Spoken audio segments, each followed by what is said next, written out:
Okay, cool. What's up? 9 crucial questions. Today we're talking about 9 crucial questions from Star Wars Episode 9. The sequel to Star Wars Episode 8. Let's get into it. What's your first question? Who were the Knights of Ren? Where are these guys? What have they been up to? And are we going to find out in Episode 9? 100%. Yeah, we get 3 seconds of footage of them in Force Awakens? A little flashback, yeah. They look cool. It looked like a cool setup. It was in a lot of trailers. It was like, this is the new Star Wars. And now we're 2 movies in. It's not the new Star Wars. Yeah. Well, some people even theorized that those like guys in red in Snoke's room were the Knights of Ren, and they're all dead. But I really hope that's not true. But you know, like, well, then who were those guys? Because they were pretty cool too. The Knights of Ren were created in 2015 for the Star Wars Episode 7, The Force Awakens. We know that, right? The rest of the Rens are based on rejected designs of Kylo Ren. Also, Rian Johnson said he did not put him in The Last Jedi. His movie was already full and there's no room for that. Is Kylo Ren 100% evil? I don't know. If he's not now, he will be by this next film. Yeah, I would say that prior to Episode 9, he wasn't 100% evil, but at the end of The Last Jedi, he really becomes 100% evil when he fights against Luke and just sort of tries to kill all of the remaining resistance. I think he's doing these things on purpose, right? Like, I feel like he's going to go full evil because he's sacrificing himself to go to the dark side to bring balance to the Force. Is anybody going to make out in this movie? Kylo and Rey? Listen, there's been no making out in this. What are these called? The sequels? The sequel trilogy. Okay, cool. Well, didn't John Boyega and it was like a little Rose, peck. A little kiss. Like a little kiss. Yeah, little peck. A little kiss. It's Star Wars. Do they even like?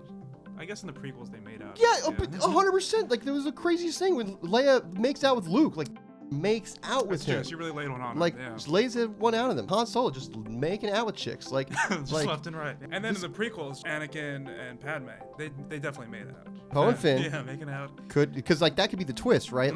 Like Finn kissed Rose, but like really it could be Poe and Finn. Like listen, there's a lot of ship going on with that on the internet. Fans would go crazy for that. I'm 100% in on this. Who else do we got? Like like you said, Kylo and Rey. That's a bit of a stretch. I feel like there's gonna be some weird they're gonna be like lightsabering and then just like a little peck. And then back to fighting. Yeah. There's gonna be something there. All right, next question. This is a good one. Can Luke's ghost talk to other Jedi ghosts? Never really seen like a Jedi ghost conversation.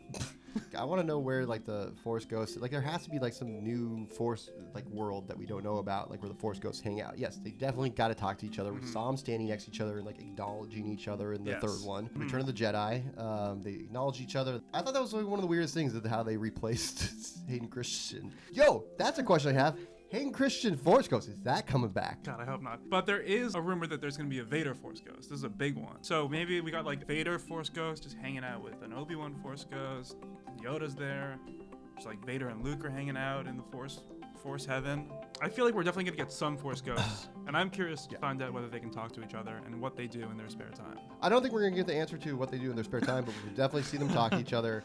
Like, I definitely think they're going to be part of the plan. Yeah, next question. All right, moving on. Will the Millennium Falcon be destroyed? 100%. Let's do it. Blow it up. I'm in. Blow up the Millennium Falcon. That scrap of junk has been through a lot. I think they probably will blow up the Millennium Falcon. I mean, why not? What has Lando been up to since Return of the Jedi? They did a pretty good job of like explaining what Leia had been up to, what Luke had been up to, what Han had been up to. Like, we know what they all were doing. No one's mentioned Lando. At the end of Return of the Jedi, he's pretty much a part of the rebellion. Right. So when that movie ends, does he immediately peace out?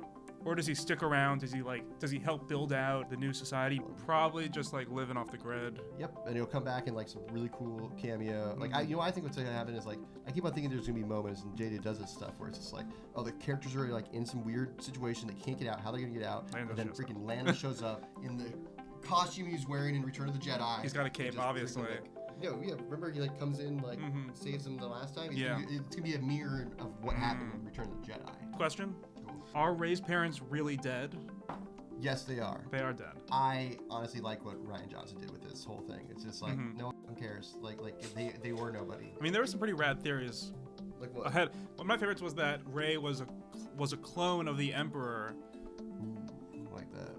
And so like the Emperor had made like a bunch of clones of himself before he died, and one of them just sort of ended up on Jakku, and then it became Rey, and that's why she's so powerful. There were a lot of crazy theories like that, Obi-Wan's daughter or whatever, but is Kylo telling the truth? Well, I mean, we kind of get the answer at the end where like somebody who nobody has the Force power with little like Force kid. Right. Broom boy. Little broom boy Yeah. or casino kid. All right, next one. Did Anakin bring balance to the Force or what? He kills the Emperor. He fulfills maybe his prophecy from when he was a kid of balancing the Force out. But then it seems like he didn't because of all the things that happened in the new movies. The only way Anakin is going to bring balance to the Force is by A, being in this next one, and B, being a dope Force ghost. Like, he has to bring the balance. Like, it's up to Anakin, the prophecy. Sure, but he's dead. Yeah, but Force Ghost Force Anakin Ghost is not Anakin dead. could save the day. Maybe Force Ghost Anakin / Vader shows up, talks to Kylo, and sort of sets him on the right path. But then there's too much light. Yeah, well, maybe at the same time, Force Ghost Luke talks to Rey, and they sort of like... They've been scheming in the Force Ghost cantina, and then they meet up, they go talk to their respective sides, and they convince everyone to meet in the middle, and that's the end. That sounds like a terrible movie. But... And then C-3PO knows about the Force, and maybe he helps bring the balance Force. of the Force. And you know who made C-3PO?